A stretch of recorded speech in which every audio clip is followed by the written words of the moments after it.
Every morning at exactly 5 a.m., before the first student stepped through the doors, Daniel Carter unlocked Lincoln High School. The hallways were silent. His footsteps echoed across the polished floors as he pushed the same old cleaning cart he had used for years. To most people, Daniel was just the janitor. Students smiled politely. Teachers nodded as they walked past. Parents barely noticed him. But none of them knew the dream he carried inside. 20 years earlier, Daniel had been a young father with nothing but a high school diploma and a newborn daughter. Money was tight. Bills kept piling up. College wasn't an option. So when Lincoln High offered him a full-time janitor position, he accepted it without hesitation. "It may not be glamorous," he told his wife, "but honest work always has dignity." And for 20 years, he never missed a day. Rain, snow, holidays. He showed up before sunrise and often left after sunset. While cleaning classrooms, Daniel noticed something interesting. Students threw away broken backpacks, damaged desks, old lockers, and worn-out furniture every year. Most people saw trash. Daniel saw opportunity. Instead of taking everything to the dumpster, he asked permission to keep items that were no longer needed. Every evening after finishing his shift, he worked in his tiny garage. He learned woodworking by watching free videos. He repaired desks. He restored chairs. He built bookshelves from recycled wood. At first, he sold one bookshelf, then another.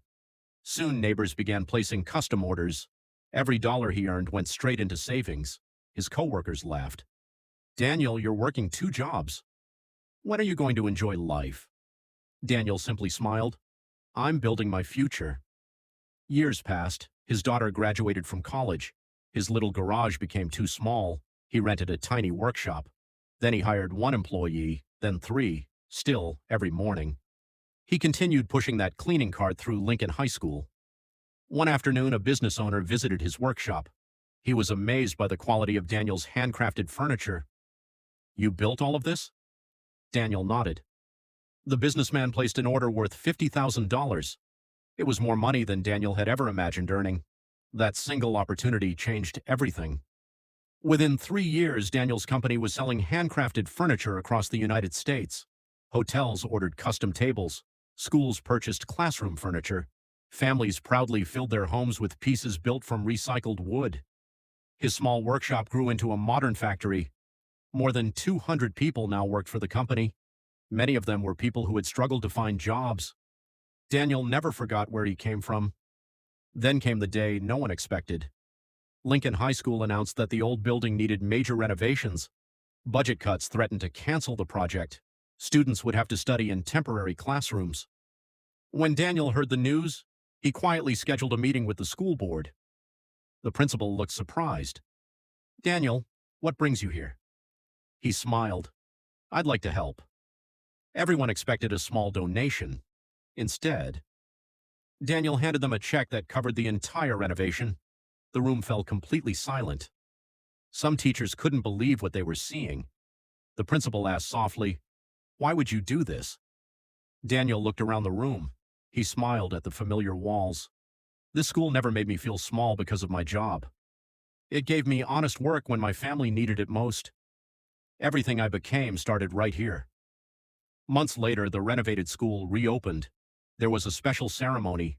Students, teachers, parents, and community members filled the gymnasium. The principal invited Daniel onto the stage for the first time in 20 years.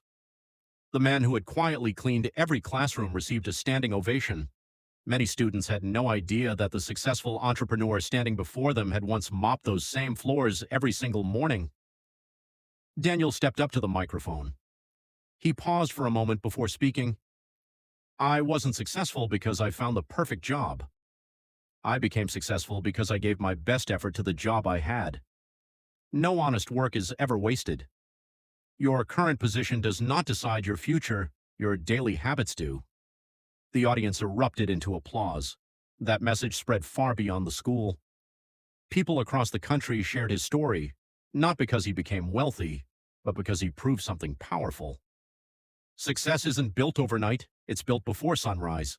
It's built when nobody is watching. It's built every time you refuse to quit. And sometimes, the person everyone overlooks today becomes the person everyone admires tomorrow. So wherever you are in life, keep showing up, keep learning, keep improving, because your